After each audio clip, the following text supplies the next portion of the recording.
Grand rising, grand arrival, and grand return. Peace and blessings to the righteous and the repentant sinner alike. I'm Sophia of the AmaruKhan Band of Indians, and this is your daily transmutation report where we learn how to manipulate the incoming rays to the earth in a format that best serves our Creator. Today is June 28th, 2024. We have the Sun at 7 degrees of Cancer. We also have Jupiter at 7 degrees of Gemini. This is not really a traditional conjunction, but when I see planets at the same degree, I know that they are both active and activated. So keep an eye out for that energy as we move throughout the day. We have, Mars and Vulcan are both at 14 degrees. That's really interesting. Mercury is at 22 degrees of Cancer, and we have Chiron at 23 degrees of Aries. So expect some wounds to be kind of reopened and sort of dealt with today. That's really, really close. We have our moon at 0 degrees of Aries, which is the same degree that Sedna is at, which is at 0 degrees of Gemini. So being that these are both bodies that have to deal with the water and emotions may be running a little bit high today. We have our part of fortune at 6 degrees of Libra, which 6 degrees of Libra for the part of fortune is the Hanged Man. And being that it's at 6 degrees, the Sun is at 7 degrees and Jupiter is at 7 degrees. Definitely anticipate some corrections with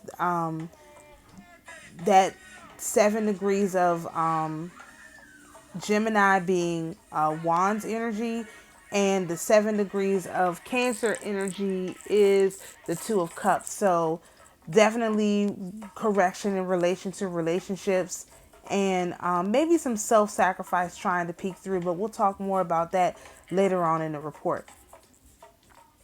We're on the last quarter of the moon. It's 21.5 days old. We have a moon set time of 1:21 p.m. and a moon rise time of 12:57 a.m. For our astrotarography predictions for the year with the Tree of Life yearly progressions, you can find this full video on my YouTube channel. We are in 5 of Swords or 5 of Wands energy right now, which is our Jupiter placement, which Jupiter is always going to expand. So the best way to transmute this energy would be to lean into this 5 of Swords energy. So the 5 of Wands energy is conflict, competition, and strength. And to transmute this energy would be leaning into some unwinnable and defeat energy.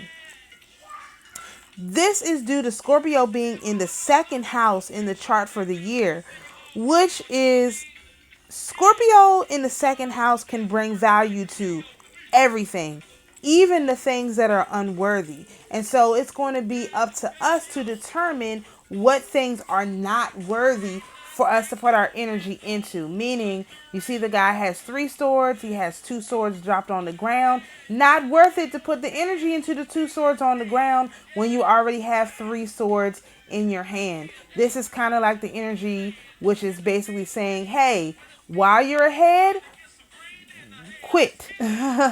Because it is not going to be possible for you to win in its entirety. It's just not. And so knowing where to cut your losses and where not to continue the fighting is definitely going to be what is helpful for this time period, which will be over on July the 1st. For our astrotarography sun sign, we are currently in 2 of Cups energy, which we have been exploring for quite a while now. The 2 of Cups energy is love and friendship, but basically without boundaries. And the 2 of Pentacles, which is our transmutation point, is making priorities. Our Capricorn in the 7th house indicates we should be careful with partners, avoid large crowds, and be driven to succeed. So definitely keep an eye on what it is that you want, especially in relation to this Jupiter energy, and just know that some battles are unwinnable, and it's definitely better to walk away when possible. For our North Node Decan astroterography, we are in the Three of Wands, and the Three of Wands is external gratitude, and the transmutation point for this is the Three of Swords, which is internal liberation. Our fifth house is in Libra, which is collaborating with partners. Understand that sometimes it takes love for you to fully flourish. So never discount the value of the people in your life. People do have value. People do have meaning. If you're interested in this type of astrology content, please join us over on the YouTube channel at Sophia Spiritualite. Thank you for listening, and please join us tomorrow for the daily transmutation report. Peace and blessings.